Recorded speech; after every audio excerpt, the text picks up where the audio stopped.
Let's get into this episode with Tomer Strolight, the Bitcoin philosopher himself, bringing wisdom, perspective, and those deep philosophical ideas that make you see Bitcoin in a whole new way.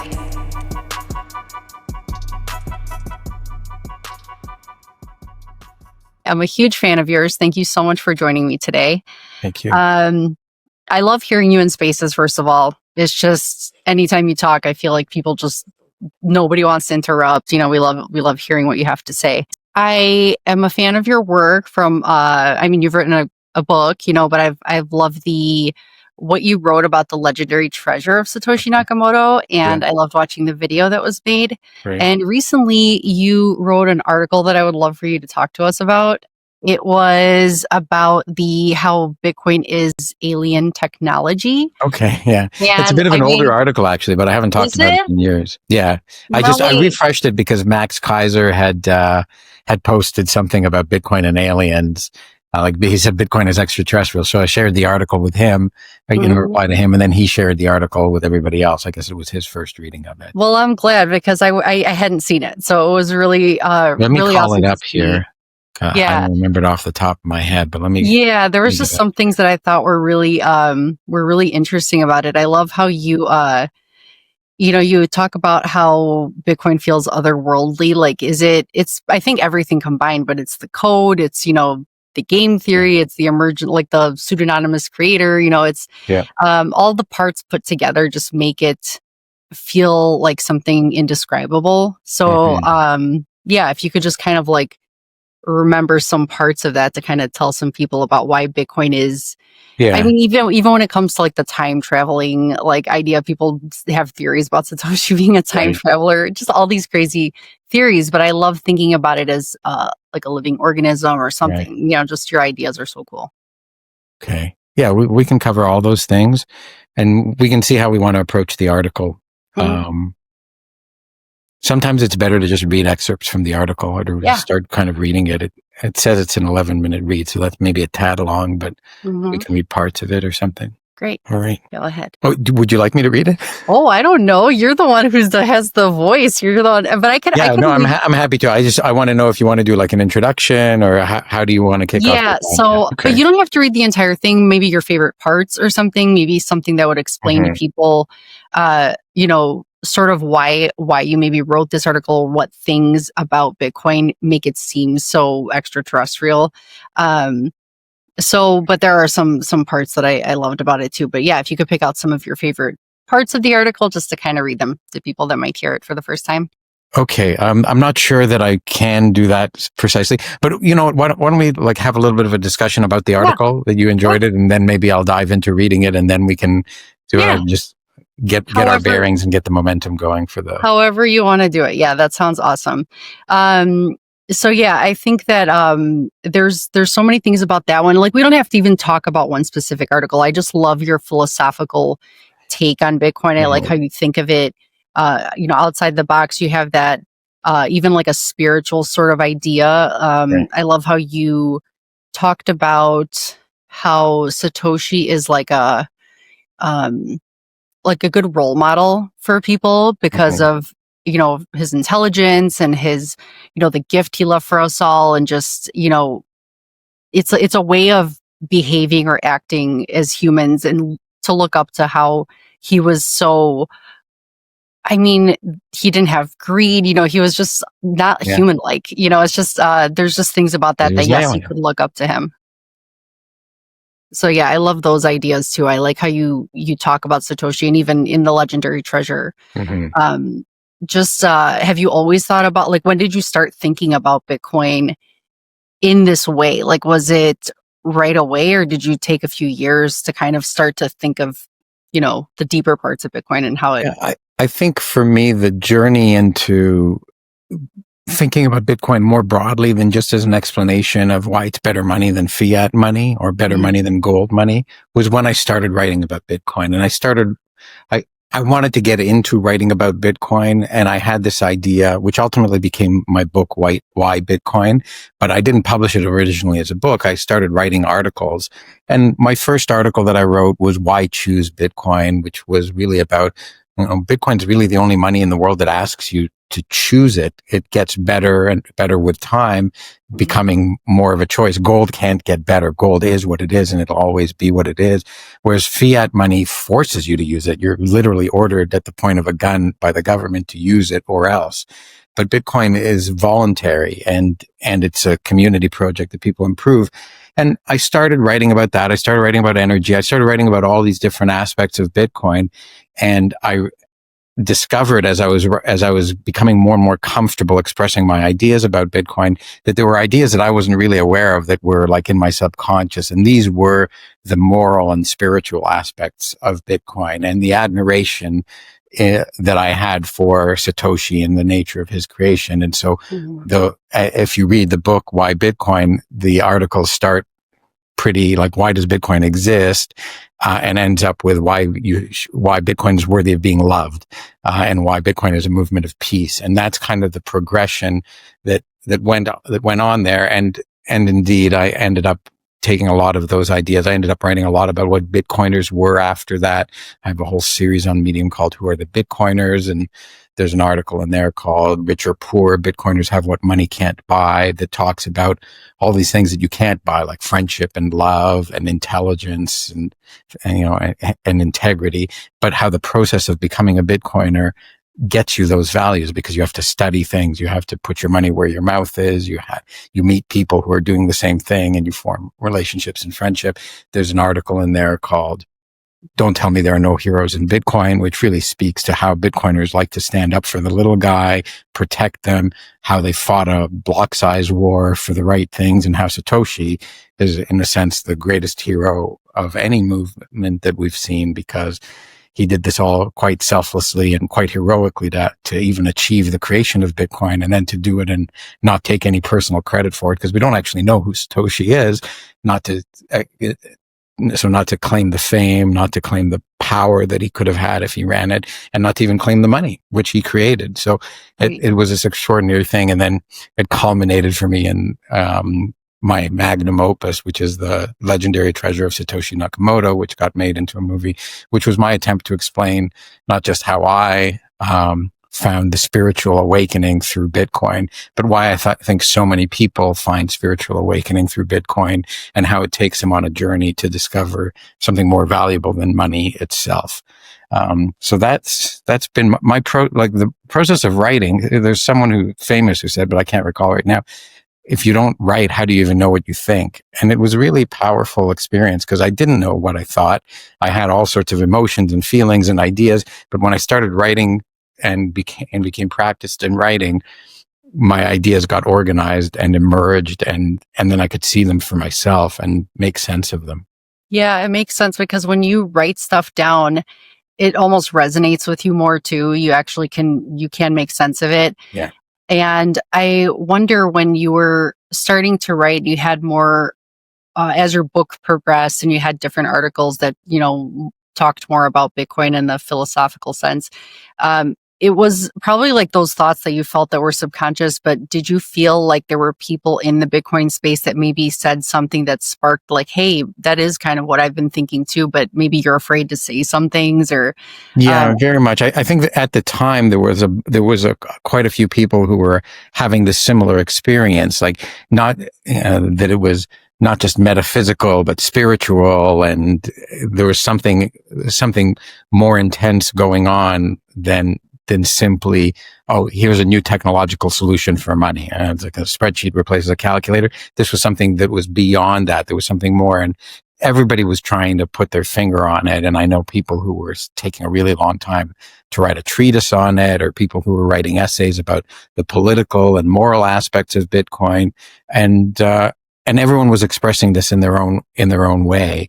And I think that period, which was like 2021 to 2023, there was a lot of really interesting articles written about Bitcoin that were just much more than, here's its view from an inflation perspective, or here's its view from a macroeconomic perspective. It was really from a philosophical and moral perspective that a lot of people were writing about at the time. And that's kind of died off. I'm maybe one of the few people who still tries to spend a lot of time talking about that. Well, that's my favorite topic. I love the philosophical side of Bitcoin. If you don't know about multisig, I highly recommend learning about it. The Bitcoin Advisor can help you understand what it is and why it's important. Scan the code for more info or click on my link in the comments to find out more. Don't forget to check out Satoshis. When you wear Satoshis, you're planting seeds. I love to think of things like how they're connected and how they mimic other parts of nature in the world. So I just love thinking about all the connections. So that's actually like my favorite topic in Bitcoin.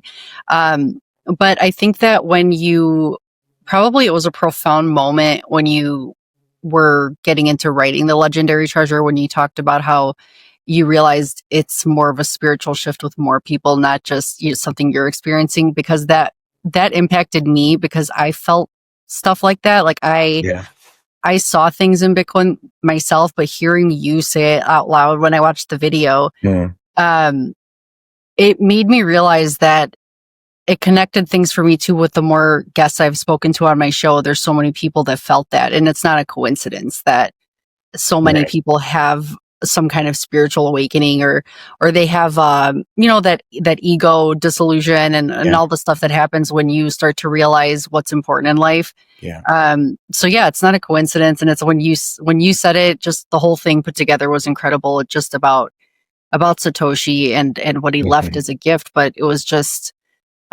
knowing that so many people feel it, and it kind of makes everyone sort of, it spread, everyone knows about it. That's in Bitcoin, I think, pretty much. But I think what's interesting is and I'm curious because we have a different cycle this time around. Every time it's a little bit different, but many more people are coming to it from this economic angle. You don't even need to run a node. You don't even need to take custody. You don't even need to have a wallet. You can just buy an ETF. And so I think a lot of people hear about Bitcoin as a good investment now. And I'm wondering if how many of them end up taking the plunge to go in and learn the history of Bitcoin, or learn the story of Bitcoin, which is also the story of Satoshi and the creation of Bitcoin and its history of the block size wars and all this kind of stuff, which is what creates the spiritual awakening. Like, we live in a world where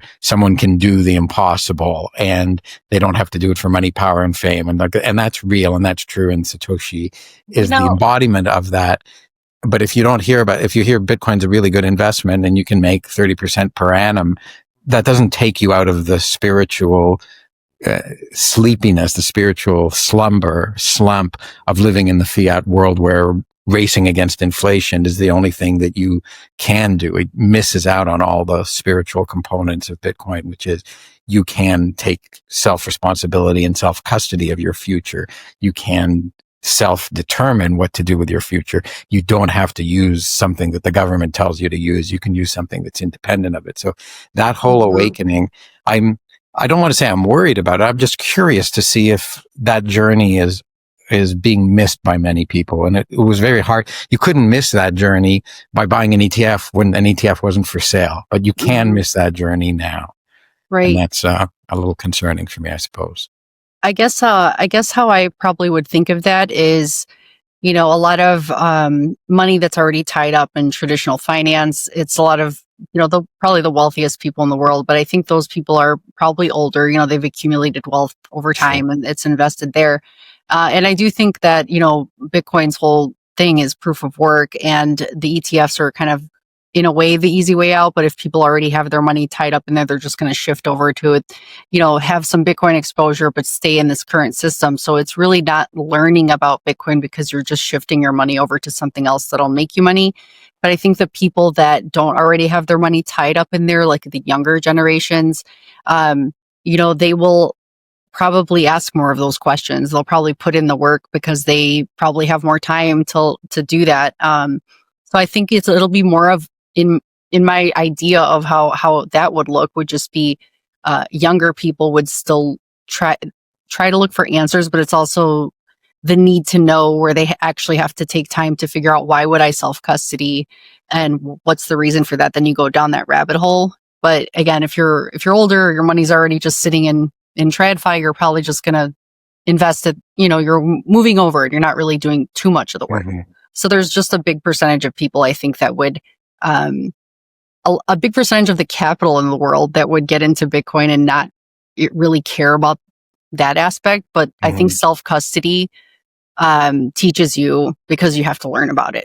So I think that would still. Yeah, well, we'll see over time. I mean, I think the reason people are so adamant about self-custody who've been in Bitcoin for a long time, even though now the ETF option exists, is not because they haven't considered it. It's because they've seen what's happened to custodial offerings before, where coins have been lost or stolen, and that's not what will happen in self-custody. And again, in someone else's custody, coins are they're kind of landlocked. Like if you're in an American ETF, you're in the American financial system, and it's you can't take your ETF units outside, and you can't really do anything with your ETF units except for sell them for American dollars. And then if you want to spend them somewhere else, I mean, you can spend American dollars in a lot of places, but it's not money that you're spending directly, right? If you own an ETF in Bitcoin, you don't own Bitcoin. You don't have money. You have a security that's worth some money that you have to sell in exchange for money. Bitcoin is the money, and you can spend it directly,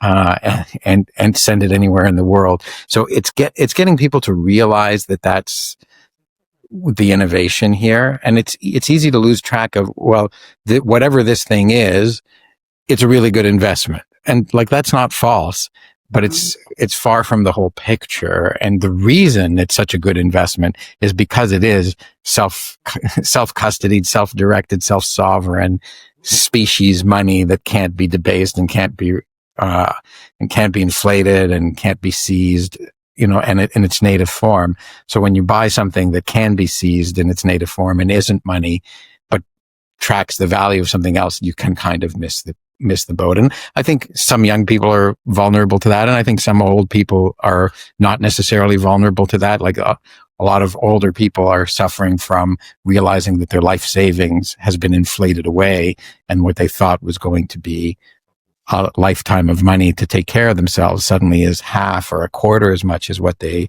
had estimated they would need. And so now they might become aware of Bitcoin because it is protected against that and might help them make back some of what they've lost to the ravages of inflation. Yeah, and it's accelerating. I think they see it because it's not just happening slowly and unnoticeably. It's happening faster. So they're noticing they're working harder and their money's not getting them further. Right. So, but yeah, it's freedom. When you actually take custody, you don't buy an ETF, you have that freedom to travel. And, you're not tied to a country, to have to stay with wherever that stock is. Plus, Bitcoin's network is verifiable every 10 minutes. But with the ETFs, I always wonder. And they're never verified, right?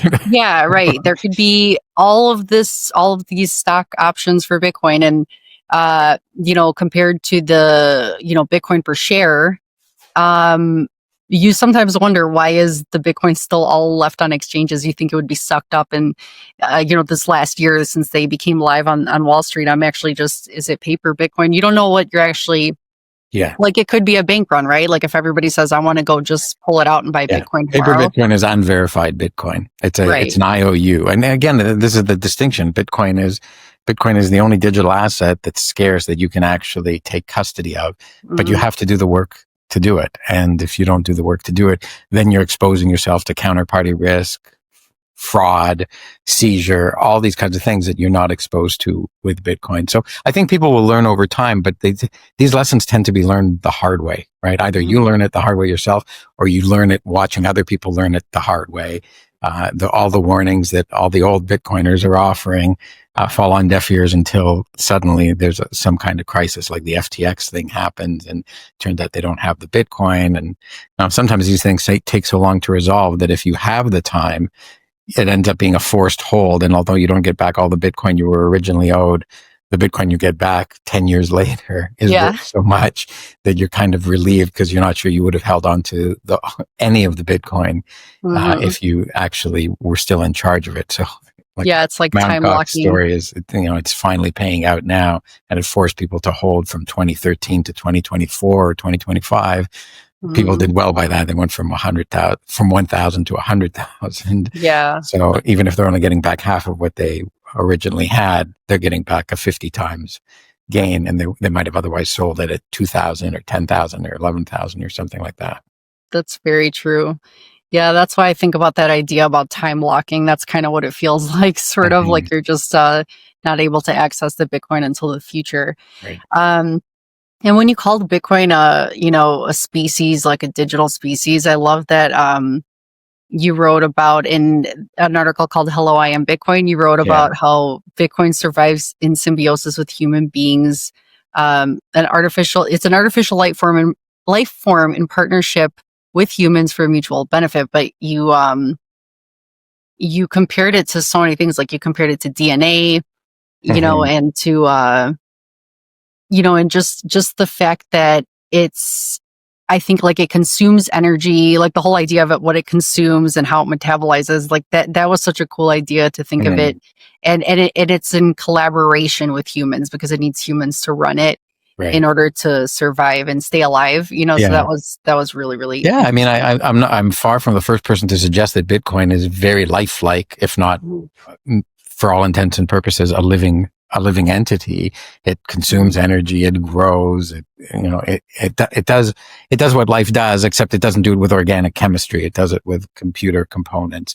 But apart from that, it it does what life does, and it's going to be a very long lived species. Although it's only 16 years old, it's not going to die at a human age. It'll continue to go on forever because it has this adaptation mechanism to whatever the energy that's provided to it is sufficient energy for it to continue to go through its metabolic process of using the energy to continue to grow its blockchain, and that incentivizes people to continue to give it more and more energy, which actually makes it a more enduring form of life. So that was an interesting piece for me to write Hello, I'm Bitcoin, because I wrote it in the first person, speaking from the voice of Bitcoin and just thinking what the world must be like for Bitcoin. And that's a really interesting character study, right? Like, I think Yeah. novelists have to create characters and have to get inside their character's head to produce um, believable, credible dialogue for their characters. And I was trying to do that exercise with Bitcoin, speaking as it is. And that's really one of my most popular articles. People really are taken by it because I think it's a convincing voice that I found for Bitcoin. And people say that's exactly what I would expect Bitcoin to say if it was capable of speaking. So Right. it's Yeah, and the fact been a that it fun says, one. like, the question, like, "Am I really alive?" Like, Yeah. thinking of it from the first person, think Right. of it as if Bitcoin were speaking, Yeah. and just thinking of it as a cybernetic organism. That's just such a word that I think is, Yeah. mind-blowing, but I just, trying to wrap your head around what that Yes. means is really Yeah, I wrote one other fascinating. article, which is a very big one that you may or may not have come across, called "How Bitcoin is like a giant cybernetic meta brain," and that Ooh, I contains the like word that. cybernetic, and it really speaks to how Bitcoin is capable of thinking, and solving problems. So it's got this consciousness and intelligence, but where it comes from is not. It doesn't have a brain of its own apart from us. It's actually using us interconnected as each other as neurons in a brain. And I go through the chemistry and topology of how human brains work with neurons, and how neurons connect to other neurons and form a network that's decentralized, because there's no single neuron in your head that is you. There's no Mhm. central neuron. Your brain is actually a decentralized system of neurons. It somehow produces consciousness. And I've got some ideas in the article about how it does that. But Bitcoin, it doesn't have a central neuron either. There's no central person who's in charge of it, Yeah. but all of us are constantly talking with each other, sharing ideas, which is what neurons transmit messages to other neurons, and they either get reinforced or not reinforced. And you can witness through Bitcoin's history that it has made adaptations and addressed counterpoints and addressed criticisms through the use of the collective Mhm. interactions of human beings, sharpening the argument, sharpening the code, sharpening all these things. So it has this self-awareness through us. And when we act on behalf of Bitcoin, it's could be, you can flip the picture around and say it's Bitcoin acting on its own behalf, and we're a part of the animal. So in Hello, I'm Bitcoin, I say it lives in symbiosis with humans. In that other cybernetic brain article, I say humans are like a part, and it's kind of like how the gut bacteria are a part of us. If you kill the Yeah. gut bacteria, you get sick. We're a part of Bitcoin, and the Bitcoin, Yeah. that doesn't say we surrender our own identity, just kind of like how gut bacteria don't, but we're short-lived cells within the long-lived being that is Bitcoin. So there's a lot of different perspectives, frames you can take of this, which do help you understand it better. They may not all be perfectly accurate. Every metaphor, every definition has some flaws in it or some weaknesses to it, but they're all quite useful and additive to your overall understanding of the thing. And I think that for me was really the big motivation in starting to write about all these things. It was like, Bitcoin is so mysterious and so new. If we can get different angles of it, we can understand it better. And some ideas may not be long lived or terribly accurate, but they might get us a step towards something else that's better. And I think that's a big Yeah. part of the motivation behind why I do the philosophy talks that I do. It's not that I've got the answers. It's like, I've got questions. Other people have questions. Maybe together we can approach a more correct answer to them. Yeah, and looking for answers in things we see every day, and the way that the world works, and nature, and in human bodies and neurons. It's like all these things. When you think about the Bitcoin network, it makes so much sense to compare it to a brain. And when you think about a brain, it's almost like, if you think of it as the cybernetic organism, it's like as if Bitcoin is the brain, and we are all parts of the body that help it move, and for its own preservation, to help.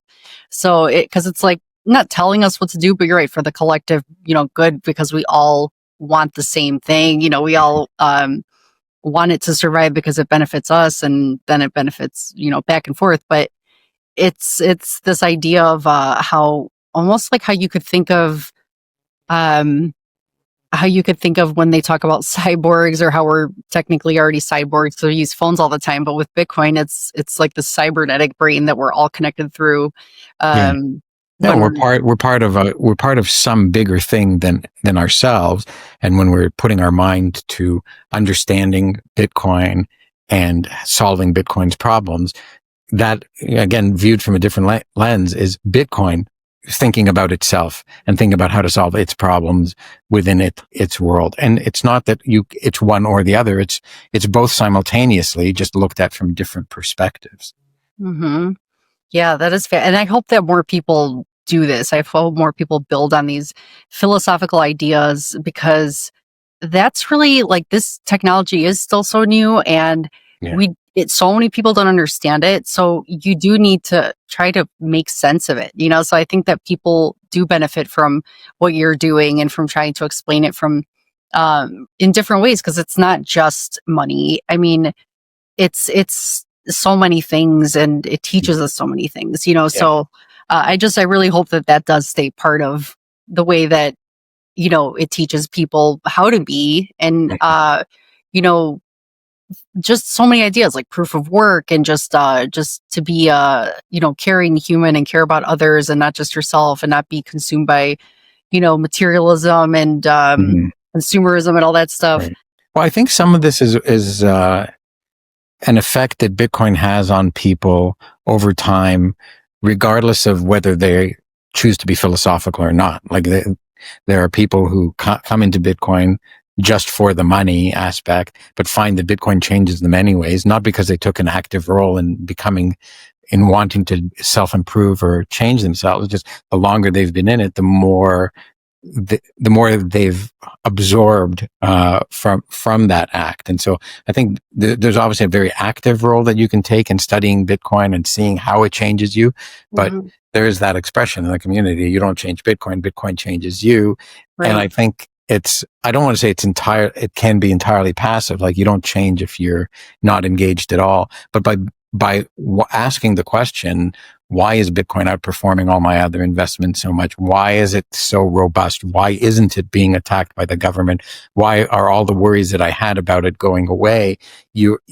The only answers you have are answers that ultimately change your view of the world. And in changing your view of the world, they change you, because you approach the world differently. Like, you are a reflection of what you think the world is. And if you think the world is a better place than what it actually is, or that you've got more power in the world than what you actually thought before, you will behave differently. And that's ultimately how Bitcoin changes you, because it allows you to have a different attitude towards the world Yeah, and that around also you. could it's attractive to other people instead of just talking about Bitcoin as a financial thing. When people see that Mhm. or know that you've understood Bitcoin and they see how you behave and act and exude this type of energy and hope, Yeah, people sometimes they are attracted and want to get more knowledge on Bitcoin just because they see the effect it has on other people yeah, more than just talking about it right. as a financial thing.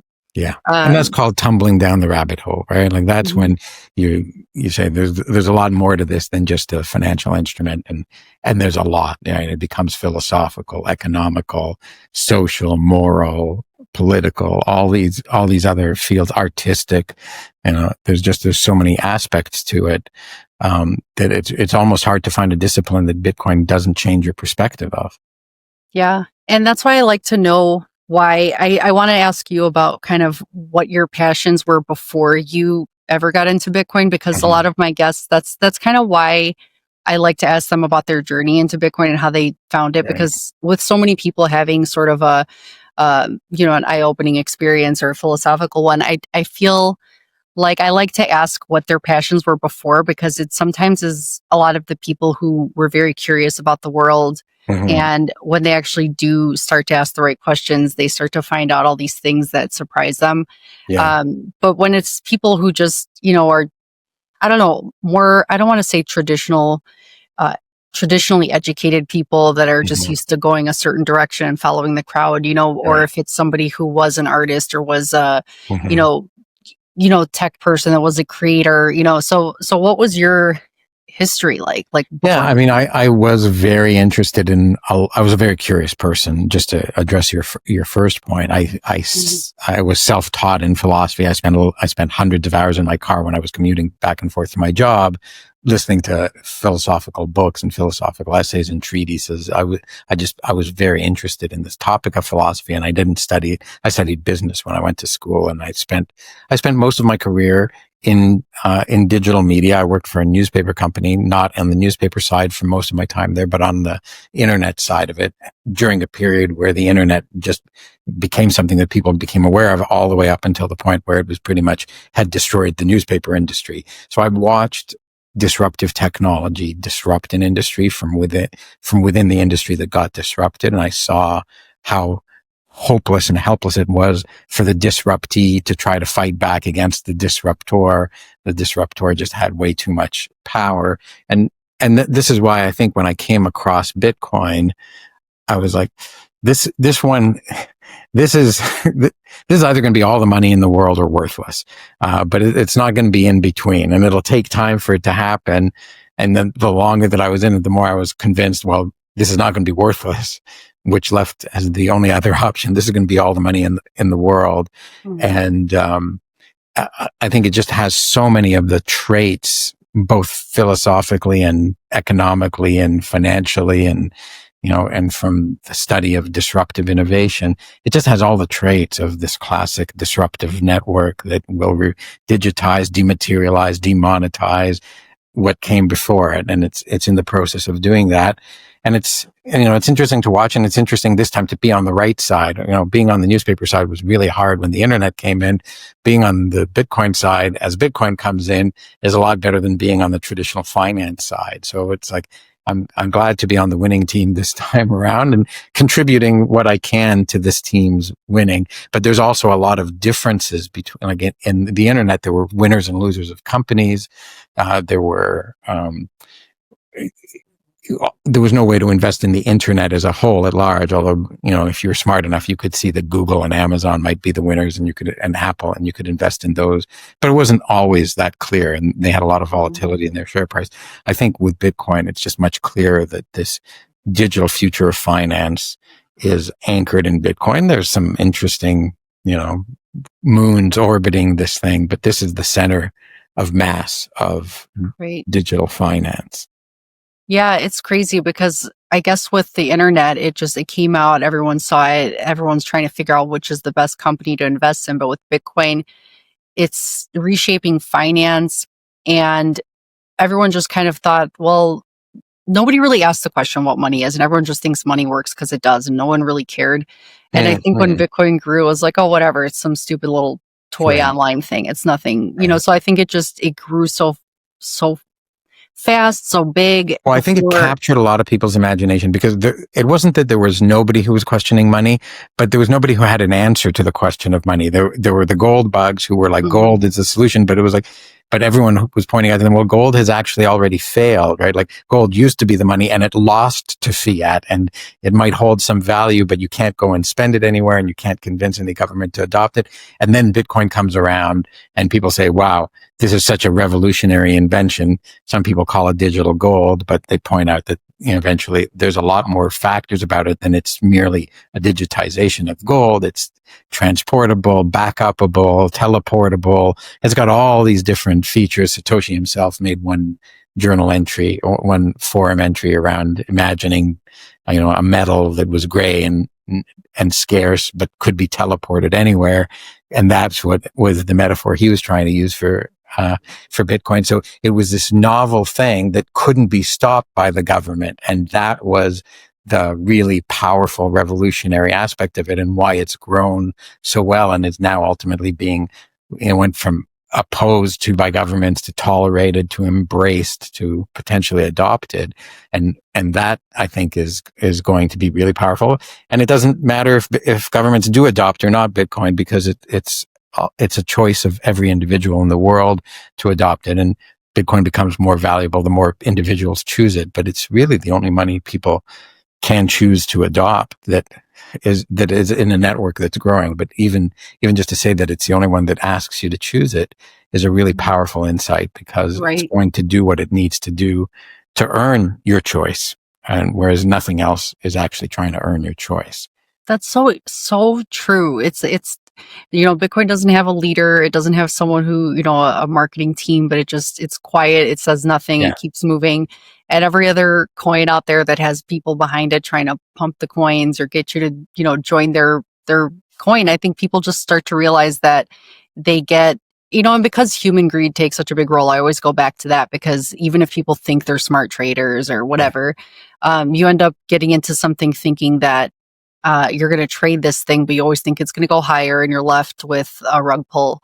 And then I think by the end of it, people will end up, they find Bitcoin, and Bitcoin was just sitting there the whole time, you know, Yeah. not Yeah, people, not changing. the path that people take to get to Bitcoin is the conclusion. There's many different paths. People come from shitcoins, they come from TradFi, they come from poverty, they come from all these different areas. But when you realize that this is the thing that isn't going to get rug pulled, it's not fallible to its leadership because it has no leaders. You make some observations like this thing actually has no employees at all. Like Yeah. everyone who works on it works on a volunteer basis. It has no ability to hire anybody. It's just it's a set of code that was released open source into the world. And yet just about everyone in the world has heard of it. In only 16 years, it's got brand awareness that is probably approaching the brand awareness of the top brands in the world, like Apple or Coca-Cola or things like that. And it's done it without spending a dollar on marketing itself. Right. And just by being what it is, the word has spread. And, and obviously some words have spread that are false words, like it's a scam, it's a Ponzi scheme, it's worthless. But there's another saying that says any publicity is good publicity. So even Right. bad publicity is good publicity. And it's true because by being made aware of Bitcoin, eventually you'll come around to forming your own judgment of it. Whereas being ignorant of it means you don't have it in your head to make a judgment on it. So even Yeah. starting and like Michael Saylor himself in 2013 tweeted out that Bitcoin was bound to be doomed like digital gamble, like online poker, I think was the example, but he Hmm. came around to it. And then with a lot of zeal in 2020 started acquiring some. Right. Yeah. It's crazy to think because, you know, people do change their mind about it over time. People that think Mm, that they'll never understand it or never care about it suddenly do when there's a necessary reason to care about it when they realize that their money is being stolen yeah. from them. But just to see that Bitcoin is at the top of that list, along with companies that everybody knows around the world, and it's joining the ranks of, what top 5 asset in the world. So for anybody who just kind of thinks about it in a way where uh, what is this thing? It's going to be nothing. I mean, once something gets to that level, it's Yeah. not really, I mean, you have gold at the top of the list, and then you have like what, 3 companies ahead of it or something. Right. But it doesn't, I mean, that should be like a clear signal to people that this isn't just some gambling thing. This is Yeah, something that's and already I to think that I point. definitely think we're getting to the point where you don't hear as much of people saying, well, might Bitcoin go to zero or might Bitcoin go away? Mhm. Certainly, you don't really have very many people left in TradFi who have the guts to say that, or who have the belief to say that. There's still a few here and there, and amongst the lay people in the world, there's lots of people I run into who say, "Well, you've been in Bitcoin for a long time. Tell me why you think it's not going to zero tomorrow." And it's like, okay, well, if people still have that doubt, they've got a lot of learning to do, and that's a hard question to address, because it's like you've Mm. got to bring the whole, like, why do you think it might go to zero? Well, it's not tangible. Okay, well, a lot of things are very valuable that aren't tangible, and you have to start going through examples, but none of them are money. So they're like, Well, well, the it's still not credit, money. So yeah. you can end up in a really, it can be very futile, especially if you think you can orange pill somebody in a single discussion. Mhm. Like, there are many people who are completely closed to it, and there's nothing you can say, and they're asking questions somewhat rhetorically rather than out of genuine curiosity. They're hoping to catch you in your inability to answer the question. And if you have a good answer, they'll come up with another question and another question and another question. And so that's their mind is just locked in on skepticism rather See, I than have on healthy inquiry. I have like an idea, because I had a friend over recently who was that way. He was asking one question after the other. It was about 2 hour conversation, and at the end of it, he realized, yes, I'm going to sell, all the XRP I was told to buy, and I'm just going to get Bitcoin. So he decided, but it was because of the fact that he did ask questions and I did have Mhm. answers. Yeah. And I think that when people are talking to you, or you're just talking to them about Bitcoin without them asking, Right. and you're trying to convince somebody without them even asking a question, or I think if somebody is trying to convince you why another coin is the best or the new Yeah. thing, and if they're not asking questions, then I don't think you're kind of wasting your time trying to like get Yeah. through to somebody. But I think if they are genuinely asking a question and you do have answers, then it really shows them that you've put in the work and you know what you're talking about. So that's kind Sure. of And if you have something persuasive, like XRP is a really interesting, if you're talking to somebody who already has some digital assets, you've overcome, Mhm. like, they've overcome one aspect of themselves. With something like XRP, what I find is very effective, and this has been effective in a short conversation with people, is like, XRP is a company. Bitcoin is not. XRP is manufacturing the Ripple and selling it to you. Bitcoin is not. And Bitcoin is people who are strengthening the network are being rewarded with the initial distribution of coins, and the coins are actually limited. They can't be modified by fallible people who can be sued. And like, people very quickly start to get that, even if they haven't been terribly involved. And I know the conversations I've had with people like that, they're very quickly, okay, I never understood that before. Right. Maybe some people have, but every time I've had a conversation with an XRP holder, it's been, they didn't see the distinction. They were told banks are going to use it. They were told all the stories, and Yes. Yes. you've been told these stories. None of them have come true, but Bitcoin's been telling these other stories, and pretty much all of them have come true. And, Right. and it's Bitcoiners who are telling you the story, not the Bitcoin company that's paid to market it, that benefits from marketing this thing to you. So that's that's a really powerful distinction, because people don't actually think of things that exist without them being created by a company. I read some funny story that some woman had a lemon tree in her backyard, and she went to the store and bought lemons because she didn't know that you could eat lemons straight from the tree. She thought they had to be processed by some company and supermarket Mhm. somehow. And we just expect that every product that we have is made by a company, not by nature, or not by the collective effort of some decentralized thing that isn't a company. So it speaks to how unique Bitcoin is and how hard it is to understand it when it's a one of a kind thing. And if you haven't studied it in and of itself, you haven't seen anything like it before. Right. Yeah, that is really funny to think too, that people are just so conditioned to rely on big companies, for their food and for everything they get in life. Yeah. They wouldn't know what to do if they ever had to live off the land by themselves, or Well, um, you that's know, interesting. Like, isn't that interesting? That becomes a big part of the awakening for many Bitcoiners. It's like, well, if I didn't have to rely on a government or company to issue money to me, maybe I don't have to rely on one to issue my education, to issue my food, to issue my healthcare. So that's part of that spiritual awakening, that renaissance that happens to people, the rebirth that says, I live in a different world than the world I used to live in. I don't live in a world where I have to depend on governments and corporations for everything. There's another way to get things, which is through producing them yourself, through nature and hard work. And you learn that more and more the more you talk to people, because I even spoke to a doctor recently on my show, and he had that same thing happen where he thought, he goes, everything I learned in medical school, once I started to understand Bitcoin, I realized everything is for the benefit of the pharmaceutical companies, and we're just kind of like pawns to help the pharmaceutical companies. Yes. So he just started to think more about food and health and like holistic things.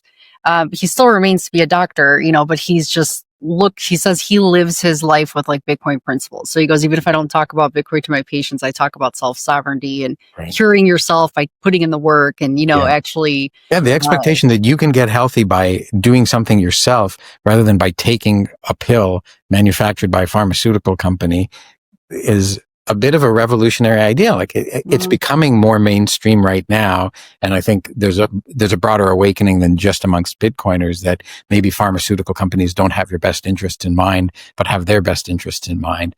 But it's certainly very prevalent amongst Bitcoiners because I think they're independently minded and they can see through Bitcoin that you can work on something independent of the government or some large corporation and succeed at it. So it creates hope. Right. And this is one of these spiritual values that you get from Bitcoin is you believe in yourself, you believe in independence, you have hope in a world where you might have hoped that someone else can solve your problems. Now you have hope that you can, credibly solve your own problems and avoid problems. Yeah. And everything is it's empowering. You feel free because you don't have to rely on on these governments and everything like that. But it's people who, they actually realize that putting in work matters. And again, proof of work, that Bitcoin is based on, it's the quick fix of, these big companies and corporations. It's like, let's try to give you some magic pill, give you an answer right away, do the surgery instead of, working out. And I think that people just are getting tired of that because they realize that the more they rely and don't either make their own food at home and just eat processed food and all that stuff, it just makes you sicker because it benefits people to keep you sick. And you just see all these things. You see all these things that you realize are why, There's also the high time preference expectation. Like if you do market research, if you're in a company, what do people say they want? They want things good and cheap. Or fast and cheap. They might say good as well, but they want it fast. They want fast food. Like, I'm hungry now. Give me a burger now. And so the companies adapt to the consumer demands, and it creates this unvirtuous cycle, this vicious cycle of food getting faster but lower quality and cheaper made so that they can get their food, like they can get cheaper food. And so we explore the full horizon of how cheap and fast you can make something and lose the horizon of how slow and good you can make something because it's more and more expensive, which isn't to say there aren't high quality, durable goods in the economy, but more and more we're exploring the space and living in the world of high time preference. And that is an innovation that's not necessarily beneficial to the individual or to civilization as a whole. Mm-hmm. It has something to do as well with the fiat money, because the fiat money is run by, again, very high time preference people who want to, we had a month of bad jobs data. We're going to lower interest rates. We're going to intervene in the economy to try to create more jobs by making money cheaper. And that just creates inflation, which again reduces the quality of goods, which causes people to want to get the money fast and spend it fast, mm-hmm. which is fast and not good and cheap and not valuable. So that's what's broken with, like, the system is self-reinforcing viciousness, right? It's a vicious cycle all around. And Bitcoin is very different. It's money that lasts for forever, can't be inflated away, doesn't have people raising and lowering interest rates on it. it's durable, it's consistent, it's reliable, it's built to last forever. So that, I think, is why it seems so alien and Yeah. different to people who are all caught up in the current system. Yeah, and I think it's so true, and it breaks these, like, when you compare the food and the fiat system, it's an addictive space, so I think when it comes to the food and, preserving or preservatives and longer shelf life and high fructose corn syrup, it's like all this stuff is addictive. They're like addictive chemicals that are added to the food to keep you wanting it faster and more. And it's, if you were having a whole food diet without all this fake stuff, like, you would actually be able to wait and make the food yourself and not have this like insatiable hunger. But I think the system on purpose makes you hungrier and more addicted to food. Same thing with the fiat system, like you said, with debt and like, it's like people forgot that saving money is beneficial. So they think only investing it is the right way. And, Well, like, saving money wasn't doesn't work. beneficial. Right. Saving money paid you an interest rate that was lower than inflation. Yeah. So like the system itself taught you that saving money wasn't a good idea, Right. because the money was bad and manipulated. But Bitcoin changes that. Bitcoin allows you to save money again. And that has now become an alien idea. So that for people to think that requires an awakening or a revisitation of all of their assumptions of the world. And the whole financial industry is geared towards the assumption that saving doesn't work, that you need to invest in bonds and stocks, and, and keeping your money in a savings account is insane. And spend your money faster than you get it from work, create more debt, buy more stuff. Borrow before the price goes up faster than your earnings go up. So but that's not the world we live in if we're Bitcoiners. In the world we live in, if we're Bitcoiners, there's appreciation of the money and an ability to save the money, and and all sorts of other benefits. So it's like living in a different world. Yeah, and when you think about people like my parents' generation, they they saw the change from, hey, I used to save money and it used to do me good. It was actually beneficial for our family to save money and try to put money aside. But as time went on, they see that it doesn't work anymore. But their parents' generation, they saved money and they helped their kids. They hadn't, you could see the change just based on different generations telling their kids, you should save money and work hard like I did. But then the more time that's going by, you're realizing, well, yeah, that worked for them, but it's not working anymore because it's breaking. They broke it when they took it off the gold standard, and it's just getting worse, So I think with every generation, you start to, went from save money to savings doesn't work, invest it. Now we're going back to save money again, but with Bitcoin. Right. It's a good transition. Luckily, it didn't take that many more years, but I think that the more people that see that that this isn't working for them, like people like Michael Saylor, even, who tried everything to make his company successful, and then finally decided to give it a chance again. I think more people, the harder things get, they start to realize, like, I should ask what this thing is and how it could help. So it's crazy. Yeah.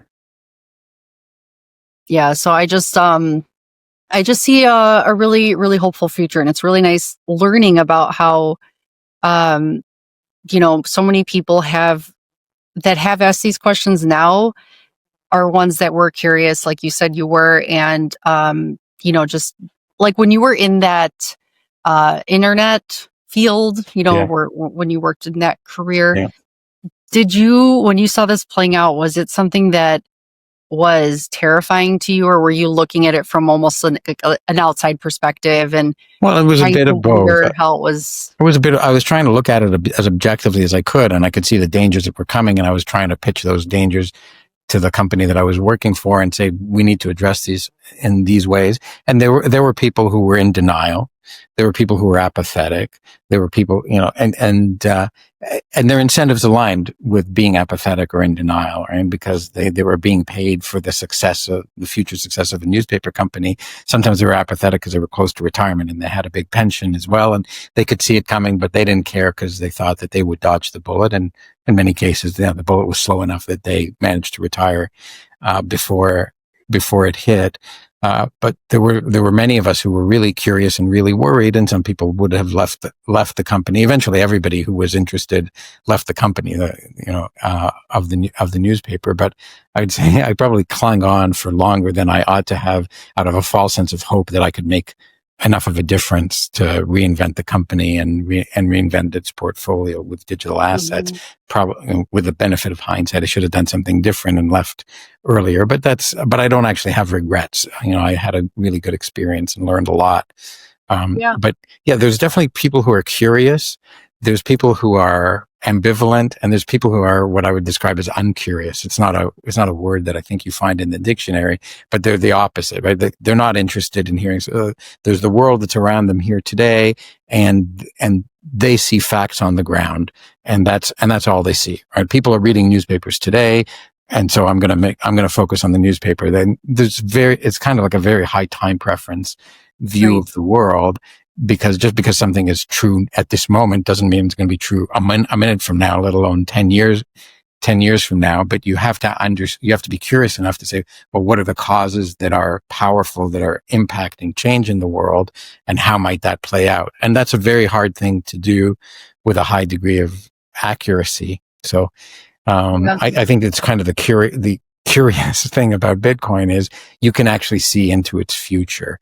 Particularly, like, you can't see its price into the future, and way too many people try to do that. But you can see that it'll still be around in the future. You can still see that there will only ever be 21 million coins in the future. Its future is programmed into itself. And so it's the most predictable thing that we actually have when you look at its predictable aspects. That's so true. Yeah. And so, like, that provides a real anchor to tie your future to, because you can see what its future is. And so you can ride alongside with its future and enjoy the trip that takes you on. That's amazing. Like I know that. I know the supply schedule of Bitcoin, and it's just something I never really framed that way before. I never thought about it in that way. And that is a really great point, and something that would actually probably convince a lot of people or teach them that, you can invest your money, which is your time, I don't know who's going to be the leader of America in 4 years. I don't really know who's going to be the leader of America in 3 years. I'm not really sure who the leader of America is today. To be honest, like, does it have a leader? And I know who the leader of Bitcoin is for now and forever. It's nobody. Like, there is no leader. There's the code, and the code is deterministic, and it'll follow exact. And I know how I can interplay with that. Like, I don't know every transaction that's going to happen. That's permitted by the decisions that individuals make. But as far as the frequency of the block times, the reward issuances, and its availability, and the technology that it relies on, that's all really super steady and unchanging. Yeah. That's why I know you wanted to talk about the alien technology article. Maybe now is kind of like this good time, because Bitcoin is so different from everything else. Right. And it's just one of those things that just thinking about how you want to tie your life force, your energy that you spent working to something that the future and know where it's going, is literally unlike anything else. Like, yeah. So that's literally one of the reasons what makes it so hard to understand. It's incredible that you are seeing into the future in this way, And I think I even had something else I want to say, but that was so profound to me that I feel like my mind is just stuck on that idea right now. So if I think of what else I was going to say, I'll go back to it. But yes, if you could tell us a little bit about that article then, and how it's so different, how it's like an alien species or something we've never experienced before. Sure. I mean, when I was really trying to have a lot of fun writing articles like the Hello, I Am Bitcoin, around that time, I also wrote this article called Why People Wonder If Bitcoin is Alien Technology. And it was reacting to what some people said, like, was Satoshi an alien? Was Satoshi a time traveler? This thing, like, how did it get it so right, so off the top? And I was just reflecting on, well, what is so different about this technology than other technologies that we have? And I managed to, like, find in my notes for this article, like, 4 or 5 or 6 things that were really different about Bitcoin. Bitcoin is self-replicating technology. Like, when you spin up a Bitcoin node, it forms a perfect replica of every other Bitcoin node in the network, and you know, and we've never invented anything before human beings that is self-replicating technology. We usually rely on a factory to make multiple copies of things, but it's not the thing makes a copy of itself. We don't have a Right. factory that makes factories. We don't have a phone that makes phones. So everything is manufactured. And, but Bitcoin is self-replicating, and the only other thing we see on Earth that's self-replicating is life, but Bitcoin doesn't replicate in the same way that life does. Life divides and then reproduces, but it can suffer mutations. Bitcoin has this immutable method of self-reproduction, which is it checks the math of every step that it takes, and it reaches out not to just one node but many nodes to ensure that they're all identical. So here Satoshi invents this thing that is self-replicating, immutable existence. We don't have to call it life, but here's this thing that's self-replicating. And again, unlike all other inventions that we see or life itself, this thing is built to last forever. Like it's not going to run out of address space. It's not going to run out of block space. Like it just, the design of the database, the way that hash pointers work, or that the blockchain works, without getting too technical, can just go on forever. So it's built to last forever. The private public key pairs is enough for every human being alive now and who will live in a billion years into the future to have trillions and trillions of addresses to use. So it's designed to last. And I compare that to like other computer programs that the developers created. Like they didn't even think to the year 2000. We had this whole Y2K bug, so they didn't even think 10 or 15 years ahead. And here Satoshi comes along and he develops this thing that he can leave alone, and he's planned billions of years ahead. And so that again feels, so it reproduces in a way unlike anything on Earth. It's built to last forever. So that doesn't feel like, both of those things feel like they could be alien. And then the thing is designed to absorb as much energy as it could ever do, and it incentivizes humans to create and generate and utilize more and more energy. So it's like, it could absorb all the energy of the sun and not run out of space in the cumulative proof of work thing. And there's a few other points that I make in the article, maybe leave it as a teaser, as to how Bitcoin is unlike any other invention. So then I point out, well, Bitcoin isn't just one alien looking thing. It's like the intertwining of 4 or 5 alien looking things. No wonder people look at this thing and say, could it have been created by a human being, really? Or was it created by aliens? I'm not saying it was created by aliens, but it's not just a single breakthrough. It is multiple breakthroughs simultaneously integrated all at once, delivered by one mysterious person.